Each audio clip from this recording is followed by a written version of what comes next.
자, 오늘은 종려주일입니다. 종려주일은 뭐냐? 종려나무 가지가 있어요. 그 종려나무 가지를 흔들었다. 그래서 그걸 기념하는 종려주일이다. 종려나무 가지를 언제 흔들었냐면 그 예수님이 예루살렘에 입성하실 때, 예루살렘에 들어가실 때 막 사람들이 막 종려나무 가지를 흔들고 또 종려나무 가지를 길에다 쫙 펴고 자기 겉옷을 마치 카페트처럼 길에다 딱 펴고 호산나 호산나 다윗의 자손이여 이렇게 막 이렇게 외쳤어요. 우리 한번 따라해 보겠습니다. 호산나 호산나, 호산나. 손을 들고 호산나 호산나, 호산나. 다윗의 자손이여 아멘. 이렇게 환호성을 질렀습니다. 이 호산나라고 하는 말은 시편 118편에서 나와요. 시편 118편은 어떤 시냐면은 이게 이 성지순례를 하잖아요. 그 6월절, 오순절 그리고 초막절에 성지순례를 하거든요. 하면서 예루살렘에서 예배를 드리는데 각지에서 흩어진 유대인들이 그렇게 성전에 올라가면서 부르는 시편이 있어요. 그게 시편 113편부터 118편까지 할렐 시편이라고 하는 시편이 있는데 그 중에 맨 마지막이 시편 118편인데 이 시편 118편에 이런 얘기가 나옵니다. 이제 구원하소서. 이제 구원하소서. 우리가 너무나 힘듭니다. 너무나 그 이방인들의 압제, 너무나 영적으로는 이 죄의 압제 너무나 힘듭니다. 이제 구원하소서. 형편이 좀 나아지셨습니까? 우리 하나님께서 이제 구원하실 줄 믿으시기를 원합니다. 우리 영적으로도 구원하고 육적으로도 구원하고 우리의 형편이 또 나아지고 또 형편과 상관없이 내가 그 형편을 감당할 수 있게 되고 이제 구원하소서 이렇게 막 찬양하는 거예요. 성전에 올라가면서. 그런데 이제 구원하소서라고 하는 것을 히브리어로 뭐라고 하냐면 호시아나라고 합니다. 한번 따라해 볼까요?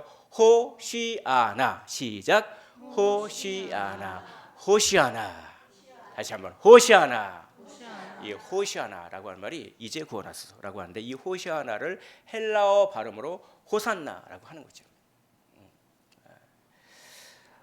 예수님께서 이제 저 빌립보 가이사랴라고 하는 곳에서 신앙 고백을 들어요. 주는 그리스도시요 살아계신 하나님의 아들입니다 라고 하니까 너무나 기뻐서 이것을 고백하게 한 것은 네가 아니라 성령께서 하셨다. 이제 너희들이 그렇게 내가 누군지 알았기 때문에 이제 드디어 내가 비밀을 하나 알려주겠다. 내가 이 땅에 온 비밀을 알려주겠다. 그것은 십자가를 지는 것이다. 내가 죽는 것이다. 그러니까 깜짝 놀라서 왜 죽습니까? 메시아가 죽는 법이 없으니까. 그러니까 사탄아 물러가라 라고 하셨죠. 그러면서 이제 본격적으로 예수님께서 십자가를 지는 예루살렘의 여행을 하게 되는 것입니다. 그게 빌립보 가이사랴부터 예루살렘까지 대략 한 160km 이상이 됩니다. 그 160km 이상을 쭉 여행하면서 쓴 그 부분이 마태복음 18장, 19장, 20장이 됩니다. 그리고 마태복음 21장은 이제 예루살렘에 도착해서 예루살렘에 들어가는 그 부분이 오늘 읽은 마태복음 21장이 되는 것이죠. 그래서 이제 이 예루살렘에 있으면 예루살렘의 동쪽에 감람산이라고 하는 산이 있어요. 그러니까 이 감람산에서 보면 예루살렘의 성이 다 보여요. 이 감람산 기슭에 마을이 있습니다. 두 마을이 있어요. 어떤 마을이냐면 베다니라고 하는 마을도 있고 벳바게라고 하는 마을도 있습니다. 그러니까 예루살렘에 들어가기 위해서는 감람산을 넘어서 베다니를 거쳐서 벳바게를 거쳐서 그 다음에 예루살렘에 들어가야 돼요. 그 여정을 우리 주님께서는 지금 가고 계신 거예요. 이제 베다니라고 하는 마을은 바로 빈민촌이라는 뜻이 있어요. 이 베다니에 누가 살았냐면 나사로가 살았어요. 이 나사로는 죽었다 살아났죠. 나사로야 나오라 라고 하니까 죽어서 막 살이 썩고 있었던 나사로가 살아서 나온 거예요. 그러니까 그게 얼마나 자기 오빠를 갖다가 고쳐주니까 이 마리아가 얼마나 감사했던 것 같아요. 그러니까 그냥 향유옥합을 탁 해서 3천만 원짜리 향수를 갖다가 그냥 예수님께 탁 부어버린 거죠. 그게 베다니에서 있었던 일입니다. 그게 6월절 엿새전인가요? 그쯤 되는 거죠. 근데 이 예수님께서 이 베다니에 딱 도착했을 때 사람들이 막 보러 오는 거예요. 막 왜냐 소문이 막 돌았거든요. 어떤 소문이 돌았냐면요. 이게 저 예수라고 하는 갈릴리에서 온 그 선지자가 죽은 자를 이 베다니의 나사로를 그것도 사흘이 넘게 지나가서 시체가 막 썩고 있는데 다시 살렸어. 이건 대단한 일이야. 이 막 소문이 막 나가지고 이 베다니로 막 몰려오는 거야 사람들이. 그때는 또 6월절 기간이었으니까 6월절에는 사람이 많아요. 이 학자들에 의하면 그 당시에 그 요아kim 예레미야스라고 하는 학자가 이렇게 얘기를 하더라고요. 뭐냐면 그 당시에 6월절에는 원래는 예루살렘의 그 당시에 인구가 3만 명 정도 됐답니다. 3만 명 정도 됐는데 어니 6월절이 되면 여기저기서 막 흩어져 있던 유대인들이 다 오는 거예요. 저기 지중해에서 쪽도 오고 아프리카에서 오고 뭐 소아시아에도 오고 지금의 터키에서도 오고 막 오는 거예요. 그 인구가 늘어나는데 3만 명이었던 인구가 얼마큼 늘어나느냐? 18만 명이 되는 거예요. 18만 명.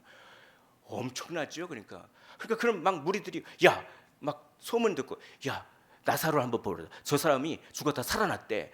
막 살이 막 썩고 있는데 살아났대. 그러니까 막 베다니에 막 몰려드는 거예요. 그러니까 그걸 듣고 이 뭡니까? 그 종교 지도자들이 막 시기심이 불타고 아니 사람들이 저렇게 그 예수님을 막 예수라고 하는 저 사람을 막 믿으면은 그 막 로마가 가만히 않겠어. 저 예수 중심으로 해서 막 밀란이 일어나면은 로마가 쳐들어오면은 우리가 막 그렇게 땅을 뺏기면 어떡하냐.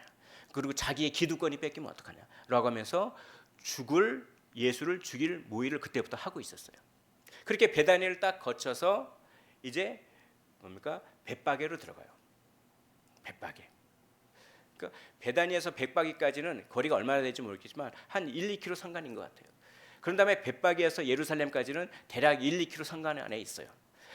갑자기 벳바기에서 갑자기 예수님께서 나귀를 끌고 와라 이렇게 말씀하신 거죠. 나귀를. 자, 그래서 오늘 본문을 보겠습니다. 21장 1절을 보면 그들이 예루살렘에 가까이 가서 감람산 벳바게에 이르렀을 때 예수께서 두 제자를 보내십니다. 2절 보니까 이르시되 너는 맞은편 마을로 가서 그렇게 가라. 그러면은 나귀와 나귀 새끼가 매어 있을 것이다. 그것을 풀어서 내게로 끌고 오라. 아니 근데 뭐 주인이 그냥 주인한테 물어보지도 않고 막 풀어서 끌고 오면 주인이 이거 왜 그럽니까? 라고 얘기하면은 3절에 보니까 주가 쓰시겠다 하라. 그리하면 즉시 보내리라 라고 하면서 이렇게 순종이죠. 주가 쓰시겠다. 주님께 사용되어는 인생이 되시기를 원합니다. 여기에는 순종의 이미지가 많이 있어요. 주가 쓰시겠다. 그리하면 즉시 보내리라 라고 하는. 그러니까 뭡니까? 순종의 이미지.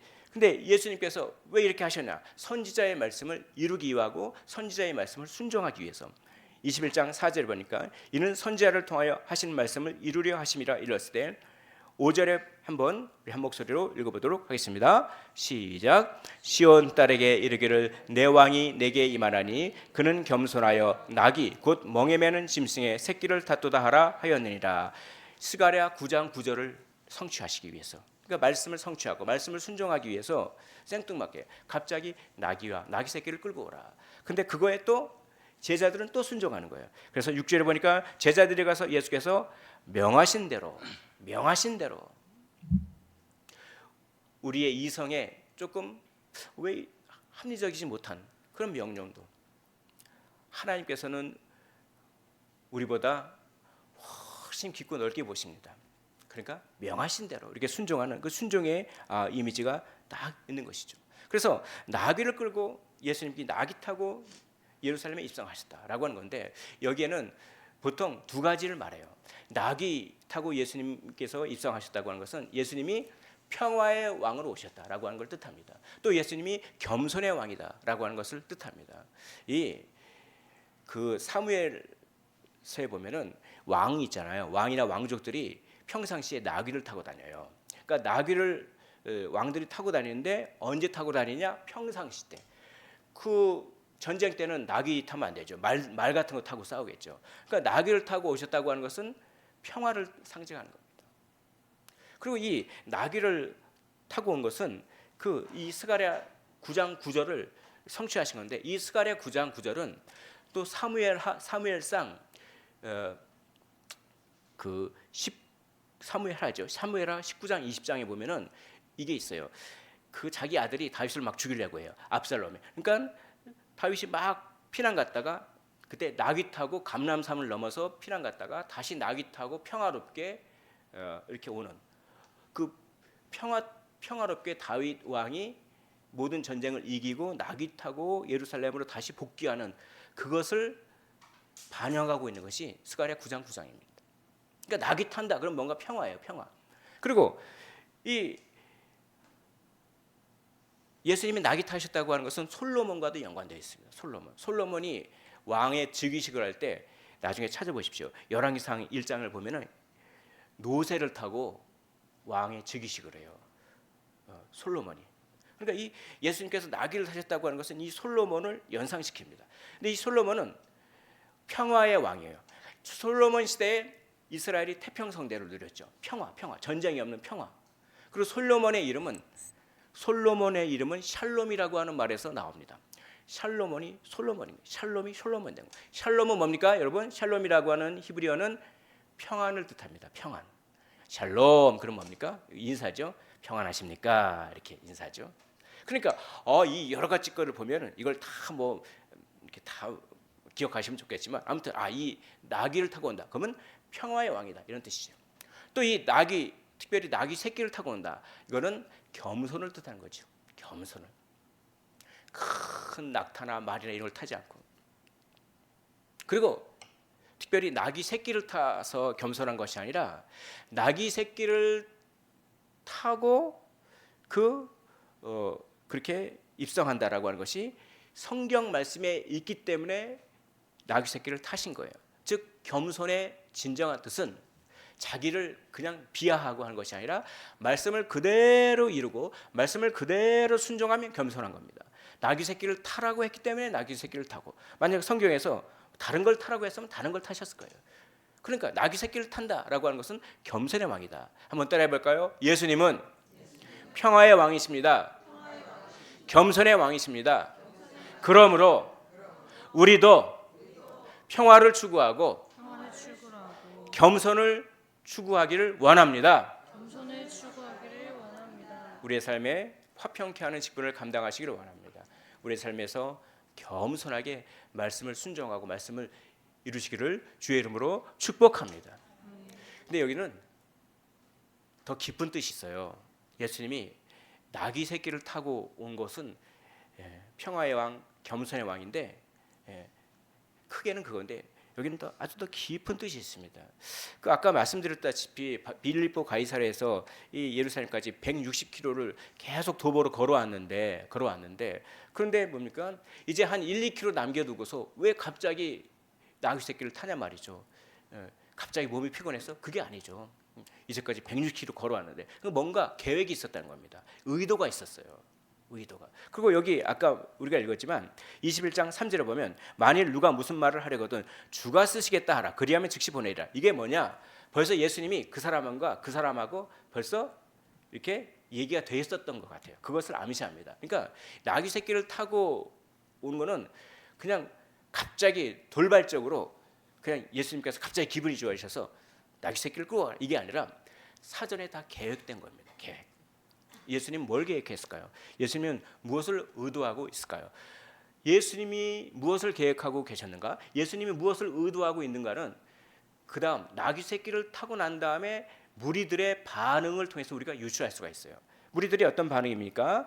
6절에 8절에 보니까 무리의 대다수는 그들의 겉옷을 길에 펴고 다른 이들은 나뭇가지를 베어 길에 펴고 9절에 보니까 앞에서 가고 뒤에서 따르는 무리가 라고 돼 있습니까? 예수님이 가면 예수님 뒤에서도 따르고 예수님 앞에서도 따르고 막 호산나 다윗의 자손이여 주의 이름으로 오시니여 가장 높은 곳에서 호산나 막 환호성을 막 이르는 거예요. 여기서 다윗의 자손이라고 하는 말은 뭐냐? 메시아다 이거예요. 구원주다 이런 뜻입니다. 그리고 여기 호산나는 우리를 이제 구원하소서.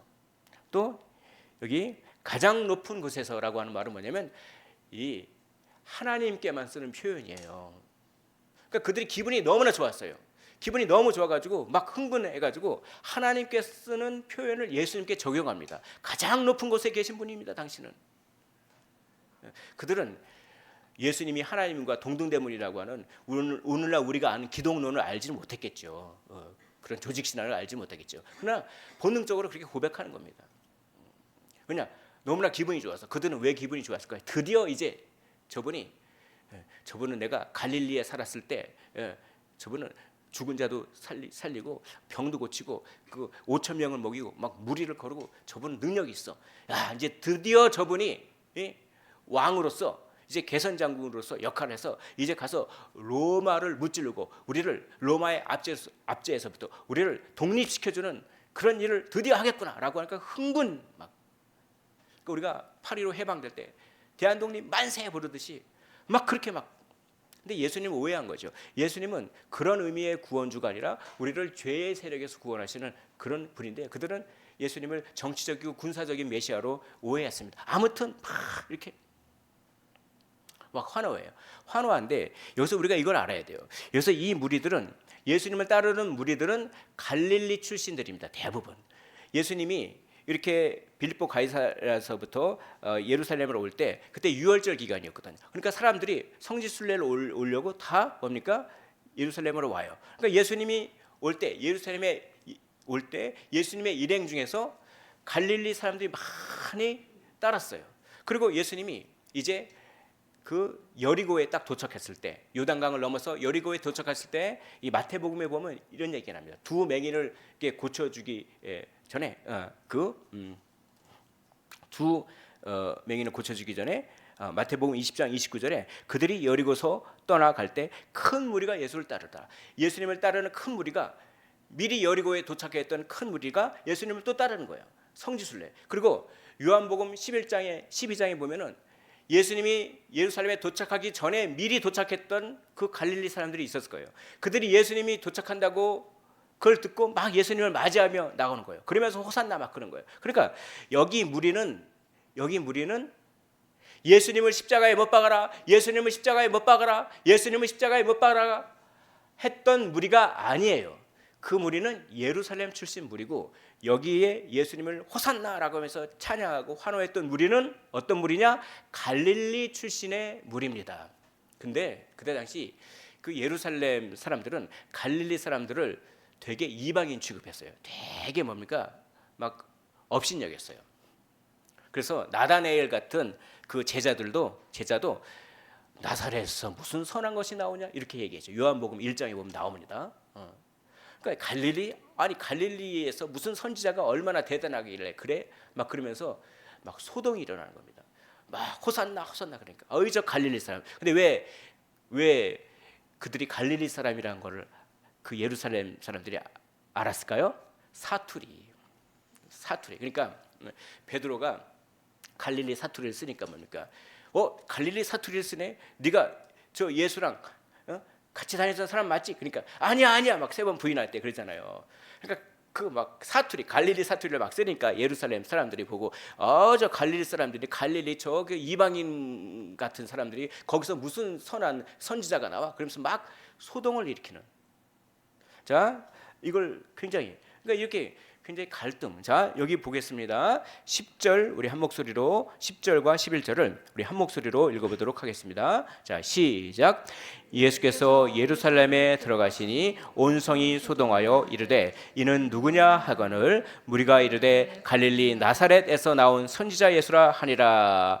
야, 도대체 저 사람이 누군데 저렇게 쇼를 하고 있느냐? 막 그러니까 갈릴리 나사렛 예수야라고 하면서 이 갈릴리 사람들을 막 옹호하면서 그러니까 뭡니까? 벌써 이 갈등이 일어난 거죠. 자, 여기서 우리는 이것을 주목해야 됩니다.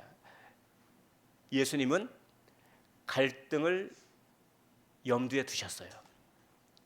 이게 중요합니다. 예수님이 갑자기 뜬금없이 나귀 새끼를 타고 갔냐? 만약에 나귀 새끼를 타면 사람들이 예수님을 왕으로 생각할 것이요. 그럼 막 환호성을 지르면 그러면 갈릴리 사람들과 예루살렘 사이에 갈등이 일어날 것이고 그러면 그 갈등이 뭡니까? 어떻게 됩니까? 고조가 되면 고조가 되면, 종교 지도자들 입에 들어가면 종교 지도자들이 더 예수님을 적대할 것이고, 그러면 어떻게 될까요? 그러면 예수님을 죽이려고 하겠죠. 즉 십자가의 길을 예비하신 사건입니다. 우리가 아까 말씀드렸지만 요한복음 11장을 한번 보겠습니다. 요한복음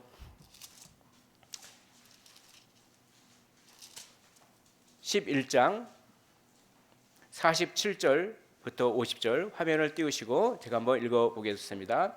요한복음 11장 47절부터 50절. 이에 대제사장들과 바리새인들이 공회를 모으고 이르되 이 사람이 많은 표적을 행하니 우리가 어떻게 하겠느냐.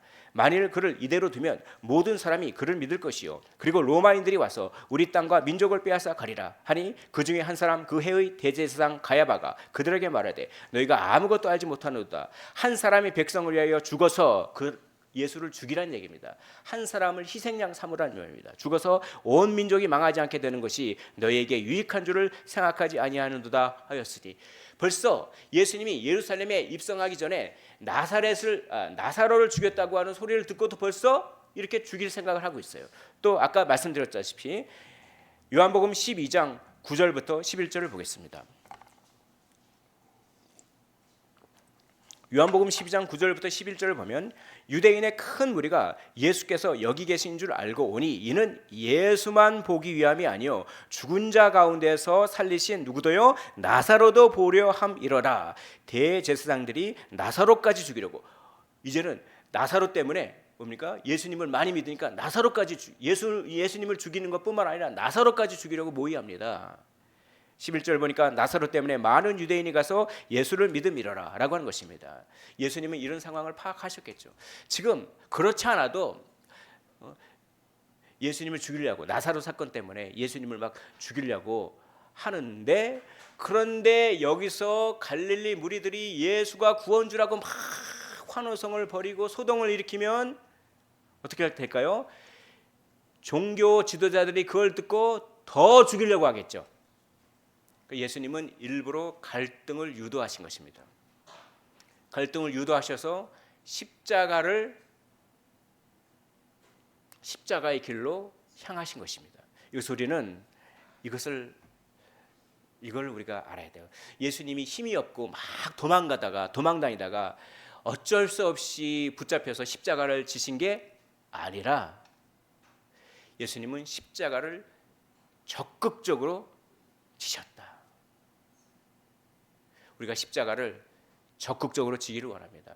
이렇게 피하고 저렇게 피해도 어쩔 수 없이 십자가를 떠맡는 것이 아니라 십자가를 향하여 적극적으로 몸을 던지신 예수 그리스도, 바로 그 사건이 일부러 갈등을 유도하여 십자가의 길로 가려고 하셨던 나귀타는 행동을 통하여 모든 삶을 십자가에 초점을 맞추신 바로 예수 그리스도, 바로 그런 교훈을 우리가 왔습니다. 우리는 인생을 살 때 어떤 초점을 맞추고 삽니다. 어떤 사람은 돈에 초점을 맞추고 삽니다. 그 사람은 다 돈이에요. 어떤 사람은 쾌락에 초점을 맞추고 삽니다. 재밌는 거 하면서 삽니다. 어떤 사람은 명예 욕심이 그렇게 많아요. 거기에 초점을 맞춥니다. 그런 건 다 지나갑니다. 우리 그리스도인들은 무엇에 초점을 맞춰야 됩니까? 오늘 예수 그리스도께서 갈등을 유도하시면서까지 십자가의 길을 준비하셨던 것처럼 우리도 우리 인생을 십자가에 초점을 맞추기를 원합니다. 예수님께서 십자가에 초점을 맞추시기 위해서 자기의 정체를 드러내셨어요. 내가 왕이다, 내가 구원주다 라고, 호산나 다윗의 자손이여 라고 사람들의 입을 빌어서 자신이 누구인지 자기의 정체성을 드러내신 것입니다. 예수님이 그리스도요, 예수님이 주님이라고 하는 것은 진리입니다. 그러므로 예수님은 이 나귀 새끼를 타고 오는 사건을 통하여 무엇을 드러내신 것입니까? 진리를 드러내신 것입니다. 예수님은 자기 정체성을 드러내셨습니다. 자기가 왕이요 구주라고 하는 정체성, 그리고 예수님은 진리를 드러내셨습니다. 그러므로 말미암아 자기의 정체성이 드러나고 진리가 드러날 때 소동이 일어나고 갈등이 일어나는 것입니다. 그것을 통해서 십자가를 지시는 것입니다. 그것은 우리도 그렇게 살려고 하는 요구를 합니다. 말씀은. 우리가 예수님의 십자가를 지는 방법은 무엇일까요? 그것은 우리가 우리의 정체성을 드러내는 것입니다. 제가 회사에 다닐 때 생각보다 교회 다니는 사람들이 많더라고요. 근데 그들이 교회 다니는지 몰라요. 교회 다니는지 모릅니다. 왜냐? 내가 교인이라고 밝히는 순간 뭔가 나에게 족쇄가 채워지는 거야. 내 행동이 자유롭지가 않은 것 같아. 내가 막 욕도 하고 뭐 이렇게 막 그래야 되는데 내가 교인이라는 걸 밝히면은 아이고 교인 그럴까 봐 또 양심이 또 있으니까 그래서 편하게 교회에 와서는 교인이고 세상 밖에서는 편하게 교인 아닌 척하면서 이렇게. 근데 제가 나중에 신학을 하고 저는 이제 그 신학을 교인인 걸 밝혔죠. 왜냐? 식기도를 하면 압니다. 식기도를 하면 자기의 정체성을 밝히는 거예요. 그러니까 예수님이 나귀 새끼를 타는 것은 우리를 어떻게 적용? 우리 식기도하면 돼요. 그 나귀 새끼 타는 것을 우리에게 적용할 수가 있습니다. 이렇게 주여 이렇게 식기도하면 네 그리스도입니다. 그렇죠. 그러고 나서 진리를 드러내는 것입니다. 진리를 드러낸다고 하는 것은 말씀대로 사는 거예요. 그래서 말씀의 기준에 어긋나는 걸 최대한 안 하려고 하다 보면은 그것 때문에 갈등이 일어나요. 소동이 일어나요. 어떨 때는 애매한 손해를 보기도 합니다. 그래서 그렇다고 손해를 다 보라는 거 아니고 지혜롭게 잘해야죠. 애매한 손해 그런 것들은 좀 감당하지만 또 어리석어서 손해당하지 그런 얘기는 아닙니다. 아무튼 애매한 고난이 있어요. 그런 걸 당해 나가는 내 정체성을 밝히고 그렇게 하면 뭡니까? 그게 쉬운 삶이 아니에요. 그건 어려운 삶이에요. 그건 자기를 부인하고 자기 십자가를 지는 삶입니다. 근데 제가 나중에 신학을 하겠다. 이제 회사를 이제 그만두고 신학을 하겠다라고 하니까 아니 사실은 몇몇 사람이 쳐들어가지고 사실은 저도 교회 다닙니다. 그렇게 고백한 사람이 여러 되더라고요. 특별히 우리 영업본부장 상무님께서 사실은 나 차장이었는데 김 차장 사실은 나도 참 교인이요 이렇게 얘기를. 우리가 우리의 정체성을 드러내지 않고 세상과 적당히 타협하고 살면 우리에게는 박해와 어려움은 없습니다. 그러나 우리가 우리의 정체성을 밝히 드러내고 진리를 드러내기 위해서 말씀대로 살려가면 완벽하지 못하더라도 살려가면 박해는 있습니다. 그런데 우리 주님이 이렇게 말씀하셨어요. 심령이 가난한 자는 복이 있나니 천국이 저희 것이며 그리고 맨 마지막에 의리를 위하여 박해받는 자는 복이 있나니 천국이 저희 것이며 숨이 쌍관이죠. 그러니까 나는 마음이 가난하고 하나님만 의지해. 그런데 박해가 없어. 그거는 모순이라는 얘기예요. 우리는 마음이 가난한 자는 복이 있나니 천국이 저희 것이며 그건 아멘으로 받습니다. 하나님만 의지해야지. 하나님만 사랑하고 내 힘 다 내려놓고 내 힘은 아무것도 못하고 하나님만 의지해야지. 그건 받아들여요. 근데 그걸 받아들이면 의를 위하여 박해받는 자는 복이 있나니 천국이 저희 것이며 이것도 받아들여야 되거든요. 근데 하나는 받아들이고 하나는 안 받아들이는 경향이 있지는 않을까요?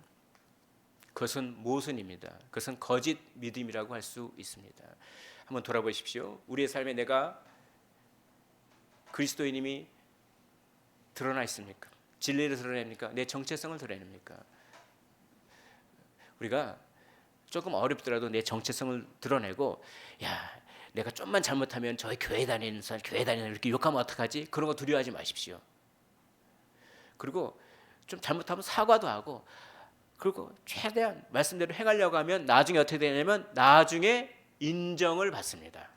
하나님께서 지켜 보호해 주실 믿으시길 원합니다. 그 중심을 끝까지 조금 어느 정도 어려운 기간이 있겠죠. 그 기간을 넘어서서 계속 일관되게 그런 삶을 살잖아요. 나중에 인정받아요. 그렇더라고요. 제가 10년 직장생활을 해보니까. 그래서 확신을 가지고 말씀드릴 수가 있습니다. 아니, 우리 참 우리 빌라 사람들이 어떻게 알았는지 제가 목사인 걸 다 알더라고요. 그래서 이제 저는 집에 가서도 행동을 엄청 조심합니다. 근데 제가 야 진짜 다행이다, 진짜 다행이다라고 하는 시급한 순간이 있어요. 제가 이사 오고서 뭐 한 얼마 안 됐을 때 이게 저희는 주차가 좀 불편해요. 그래서 이 주차가 자기 집 주차가 있는 거 아니잖아. 이게 주차를 나가려면 몇 대를 빼줘야 돼요. 근데 제가 새벽 예배를 다니니까 항상 앞에다 세워두니까 그게 조금 불만이었던 분이 계셔가지고 막 그냥 아니 이렇게 앞자리 이렇게 차례 순서대로 돼야지 앞자리에 대시면 어떡합니까? 막 그런 식으로 막 얘기를 하는 거예요. 얘기를 해가지고 그때 근데 너무 과격하게 막 얘기를 하니까 이건 너무 예의가 없이 그렇게 막 저렇게 과격하게 얘기한다. 근데 순간적으로 하나님께서 참게 하시더라고요. 그래서 참아가지고 부드럽게 웃으면서 그렇습니까? 그래서 제가 이만저만해서 막 이야 그때 웃으면서 온유하게 대했던 게 얼마나 다행이었는지 나중에 그분이 목사님 사 좀 빼주십시오 그러다 어떻게 목사님 어떻게 알았지 그걸? 그러니까 누군가 우리 집에 이 사람이 이상하거든요. 새벽 일찍 나갔다가 또 아침 7시 되면 들어왔다가 이상하거든요. 그러니까 이제 이 옆집 사람들이 이제 또 교회에도 붙어 있고 뭐 그러면서 목사라고 하는 걸 알았는데 이야 그렇죠. 그런 게 있더라고요. 이 정체성이 드러나고. 근데 눈 같은 거 올 때 그 주차장을 막 쓸고 그래요. 제가 막 다 치우고. 맨 처음에 제가 목사인 줄 모르고 아이고 수고하십니다 그랬는데 그 알고 나니까 어떻게 하다 보니까 제 자랑이 되는데 이제 그런 뜻은 아닙니다 이게. 그런 것 같아요 이게. 그러니까 우리가 일단 정체성을 좀 드러내고 그리스도인이라는 거. 그런 다음에 우리 행동이 완벽하지 못하기 때문에 뭡니까? 실수가 있으면 사과하고 그리고 말씀을 지키기 위해서 그냥 좀 이렇게 꾸준히 일괄적으로 하면은 그게 참 그래도 그래 예수 믿는 사람이 그래도 좀 괜찮구나 이런 거. 근데 그 와중에서는 좀 많이 손해도 봐야 되고 조금 애매한 고난이 많이 있겠죠. 근데 그게 십자가 지는 것이.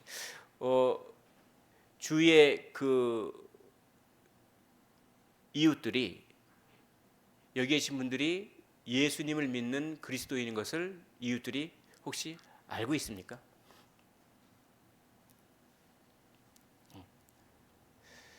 물론 억지로는 아니지만 자연스럽게 예수 향기를 풍기면서 정체성이 알려지고 그리고 정말 말씀 중심으로 살고 그래서 이 아파트를 복음으로 물들이는 거죠. 빌라를 복음으로 물들이는 거죠.